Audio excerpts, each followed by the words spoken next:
Chicken உப்பு கறி செய்கிறதுக்கு இப்போ ஸ்டவ் ஆன் பண்ணி பேன் வச்சுட்டேன். நல்லெண்ணெய் சேர்த்துக்கணும். சேர்த்துட்டு கொஞ்சமாக பட்டை, கொஞ்சம் பெருஞ்சீரகம் இதையும் சேர்த்து நல்லா வறுத்துக்கணும். இது கூட வெங்காயம் சேர்த்துக்கலாம். வெங்காயம், இஞ்சி பூண்டு கொஞ்சம் உப்பு இது எல்லாத்தையுமே சேர்த்து நல்லா வதக்கி விட்டுக்கலாம்.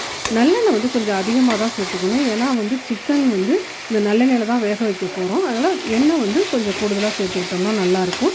இப்போ பார்த்திங்கன்னா ஒரு புடி அளவுக்கு இதில் பூண்டு சேர்த்துக்கலாம், கருவேப்பிலை சேர்த்துக்கலாம். இது எல்லாமே ஒரு பாதி அளவுக்கு வதங்கி வந்துச்சுனாலே போதும். இது கூட நம்ம காரத்துக்கு தகுந்த மாரி பட்டை மிளகாய் சேர்த்துக்கணும். நமக்கு எந்த அளவுக்கு காரம் தேவையோ அந்த அளவுக்கு பட்டை மிளகாய் சேர்த்துக்கிட்டோம்னா போதும். விதை இல்லாமல் கூட நம்ம சேர்த்துக்கலாம். நான் விதையோடு தான் நான் சேர்த்துருக்கேன். இப்போ இது எல்லாத்தையுமே நல்லா வதக்கி விட்டுட்டு இப்போ நான் எடுத்து வச்சுட்டு சிக்கனை அதில் சேர்த்துடலாம். அது கூட கொஞ்சமாக மஞ்சள்தூள் சேர்த்துட்டு இப்போ இது எல்லாத்தையுமே நல்லா வதக்கி விட்டுறணும்.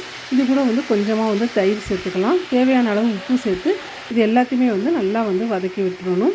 வேறு எதுவுமே இதுக்கு சேர்க்கவே வேண்டாம். எந்த விதமான மசாலா எதுவுமே இனிமேல் சேர்க்கக்கூடாது. இதில் மட்டுமே இது வெந்து வந்துடும். இப்போ மூடி போட்டு நல்லா ஒரு 5 நிமிஷம் வேக விட்டோம் அப்படின்னு சொன்னாலே அந்த சிக்கனில் உள்ள தண்ணி, அந்த வெங்காயம் விடுற தண்ணி, கொஞ்சமாக தயிர் சேர்த்துருக்கோம். இது எல்லாமே சேர்ந்து இந்த சிக்கன் ரொம்ப சூப்பராக நமக்கு வெந்து வந்துடும். இப்போ நம்ம எந்த தண்ணியுமே விடலை. ஆனால் பார்த்திங்கன்னா தண்ணி இப்போ இந்த அளவுக்கு வந்திருக்குது. இப்போ இதுவே நமக்கு சிக்கன் வேகிறதுக்கு ரொம்ப நல்லாயிருக்கும்.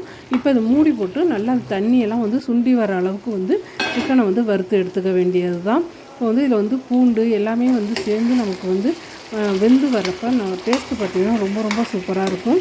இது நல்லா ஒரு ரசம் சாதம் இல்லை சாதாரண சாதத்தில் கூட நம்ம போட்டு செஞ்சு சாப்பிட்லாம். அந்த அளவுக்கு இது நல்லாயிருக்கும். இப்போ இறக்க போகிறப்ப கொஞ்சமாக மிளகு சீரகம் சேர்த்து நம்ம ஒரு கலந்து இறக்கிட வேண்டியது தான்.